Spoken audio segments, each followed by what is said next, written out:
Welcome to 10 Minutes With. It's a podcast for people who want to listen to podcasts but don't have all day. We've got a quick chat with someone you might be interested in learning more about in 10 minutes. Jeff Allen has brought live comedy to Dry Bar, Netflix, and America's Got Talent. He gets his material from his life and his marriage, a story of brokenness and God's redemption.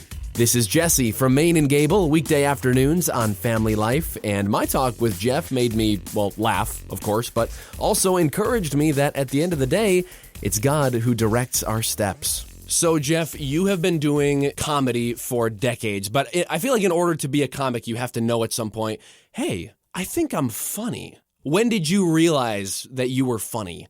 I sat around a table at 12 bankers one evening, and I called my manager on the way home. I said, I am good at what I do. I had 12 guys at a table. I don't know why they hired me at all. And I did 45 minutes. And at times I had them really rolling. Good. And I said, as a comic, when you can do that, then you've gotten good at what you do. But as far as the funny part, I don't know. I just I saw some comics once and thought, man, it'd be kind of cool if you could do that. And then it was like, how do you learn how to do that? It wasn't like career day at high school. They had a table set up, for stand-up comedians, and just happened to be working in Chicago somewhere, and somebody said, let's go to a comedy club. I said, what's that? And it was just like hooked. Took me about 3 months to work up the courage to hit the stage the first time. And it's a very odd way to be funny. It's intentional and it's on purpose. Even the guys that look like they're doing stuff off the cuff, eventually, if you do stuff off the cuff long enough, it just becomes an act. So much of your material just comes from life, like your personal experience, what you've seen in the world, things that have happened to you. What is your story, if you could sum it up? I could use the Christian word testimony, but like from beginning to end, how would you describe the story that God's brought you on? Oh my gosh, alcoholic drug addict, got into a 12-step program, and they said, pray. I said, to what? And that put me on about a 6 or 7 year search of whatever that looked like. They said higher power. I go, look, if I'm making up a deity that makes me delusional, I can at least be, probably agnostic enough to say, okay, if there is a God, then what does that mean? What does it look like? And then I met a man who put the Bible in my hands. And Ecclesiastes was the first sermon I ever heard. And when I heard meaningless, that summed up my 8 year search. Everything was pointless. I had lost everything. My wife and I filled out divorce papers, and we're 10 minutes from the courthouse when she changed her mind. Well, at some point, I just got on my knees and I said, I'm yours, whatever that looks like. If you are not who you claim to be, then Solomon was right. My first sermon I heard was this: life without God will have no meaning. Without meaning, there's no purpose. Without purpose, suicide. So the book I wrote, Are We There Yet?, was really the search from meaningless to meaningful. Yeah, I think it was Pascal that wager he made, if I'm wrong for my faith, then who's been harmed? For the 20 years I've walked with Jesus, I'm a better husband, I'm a better father. I mean, all the things that matter, I'm better for my faith. And if I get plunked into the dirt and I was wrong, who knows who's been harmed? But if I'm right, I get to see my mom again. And man, I got to make a lot of amends to her. I was not a very good son. So that's it. That's that's all there is to Jeff Allen. That's the story. 30 years of my life. I just summed up in a minute and a half.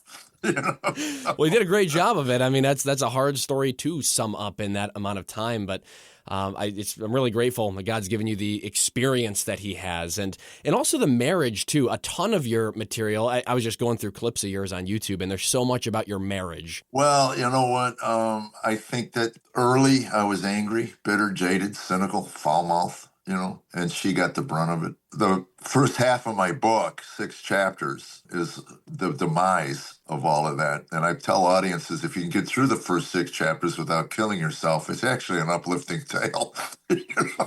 But yeah, the ability to laugh, and I mean genuinely laugh together. If you can't laugh together, man, it's going to be a long haul. Early in our marriage, again, we were a couple of, what's the saying? Hurt people hurt people. We were both pretty deeply wounded people. And I poured it out on, her. I just didn't know how to And then when Christ took my heart, everything kind of softened up, and I saw it for what it was. We're there to help each other. We're there to carry each other. We're there to be with each other. We're there to, just handle the burdens of all of this life on earth. And I'm so grateful that we were able to make it through that. But yeah, at times, we just had a big blowout fight a couple weeks ago. Now, and I told her, I said, we need to put up one of those signs on the factories. They say 222 days since last lost time accident. And we need to put up a sign 137 days since Jeff's last conniption. So that's just a reminder, it's not like what used to be 3 to 4 times a week is, maybe twice a year, 3 times a year. I have my moments is what I call them. I have my moments. And I think we're put together to ultimately meld as one, Genesis, one flesh. She hurts, I hurt. She joy, I joy. But gosh, man, I feel sorry for people that can't laugh at the folly of just being together. And we are so different, man. There's no way. If she drew up a list of traits that she wanted in a husband, man, I might have one, sense of humor. I have a rule of thumb when it comes to radio here at Family Life. I call it the Ken Davis rule. The rule is Ken Davis could joke on air about boogers, but if I said the word boogers on the air, we would get angry letters. But Ken Davis can say it because he's a great, it's Ken Davis. Come on, I got to love him. So in the world of Christian comedy, have you ever come up against challenges like that with material and trying to figure out what's going to work, what's going to land, what's going to get me angry letters later? Well, it's funny you say that because I added one. I'm doing a series of homeschool conventions. And it's been a long time since I've worked with large numbers of children, kids, teenagers in the room. So the first week, the first one I did, it was about coming home from the road. I have apple fritters in my desk drawer in the basement, hiding them from my wife so I don't have to deal with it. And I said, well, it used to be vodka and cocaine, so I'm improving. And anyway, I did that in front of the homeschool kids, and I stopped and went, oops, I meant to take that one out.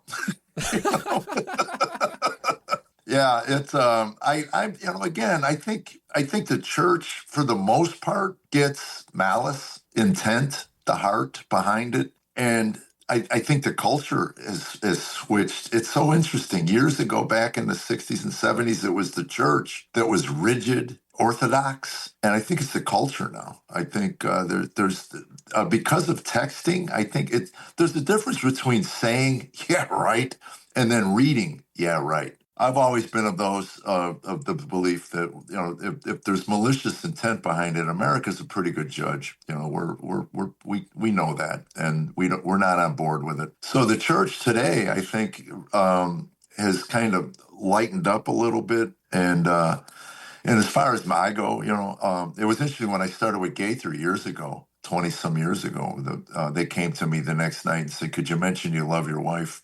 And I go, "They don't know that." Goes, well, you hit her kind of hard, but 25 years ago, maybe it was. I don't know. I came out of, they had no idea, the way I used to talk about her and prior to Christ. So to me, it was, and then the first time I finished the show, I'm starting to walk off, and I realized I never mentioned I loved my wife. So I got to go back to the mic. People are clapping, I go, hold on, I gotta say, God bless me with this amazing woman, blah, blah, blah. And I start crying. I mean, crocodile. I mean, I couldn't get through it. And I walk off, and Tammy looks at me and goes, "The heck was that?" I go, I don't know, but it was strange, But I think, again, if you're in a room in a live show and you hear somebody say something, you can be a pretty good judge of whether or not they were meant to cut and hurt and rip, or if it was just a fun thing. And my favorite question was always, is she aware of the way you talk about her? Oh, no, she thinks I'm a bricklayer. Never seen the show. But I told her, I said, anybody ever ask you that, just say, I just asked if the check cleared. Tell me about the first Final Farewell tour, because first Final Farewell, that sounds to me like, well, it's not the final. This isn't like retirement. Well, actually, I could tell you read the poster. I was amazed. I got hundreds of responses on my Facebook Messenger. You're quitting? You're quitting? Read the poster. It's my first one, man. I mean, Cher had, what, a dozen? Yeah, She's come still on. having them. I guess she's going back out. They can wheel her out. I don't know. Anyway, Elton John's on his 10th final. No, this is it. I quit. 2 months ago, my manager called me, and next year, April 2027, I'm the opening act for the Nashville Comedy Festival at the Ryman Auditorium on Sunday, April 11th, 5 p.m. So, because my audience doesn't drive after the sun goes down, so. But anyway, I broke down. It's been a long time since I've gotten a call from my manager where I went, holy cow, that's a bucket list dream. So I'm at least in it until next April. I'm going to be busting my rear end to sell that room out. If anybody listening to this was ever planning to come to Nashville, April 11th, next 2027. Final farewell. Is there going to be a second final farewell to a third, fourth? Oh, absolutely, man. That's the best. As long as people are coming out and I can keep writing and creating, I just did what might be my final full-length video. We're editing it now. We also have a television show we just did a pilot for based on the book. And we're going to be pitching that probably sometime this summer. So hopefully I can move into another phase of a career of acting. I did a movie that's, I think, in the next week or two going to be released at Amazon Prime called My Seven Grandmas. That was my acting debut.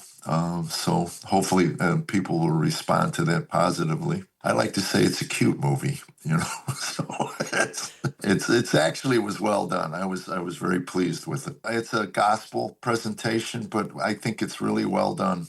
Some of them not so much, in the Christian genre. Oh my goodness, yeah. But this one, I think I was really pleased.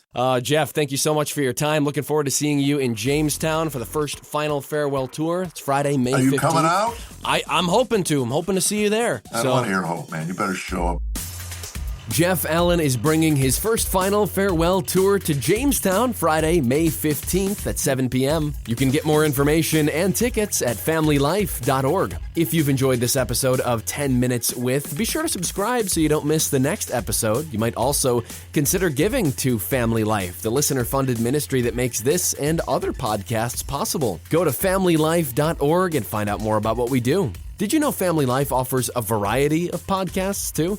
Get up to date with Family Life news or enjoy some family time with Family Life Kids. There's If That Makes Sense, a Family Life original podcast talking about what life is really like as a young adult Christian, and Therese Talk, a podcast with help for women to better serve their families and community. They're all free and on demand at familylife.org/podcast.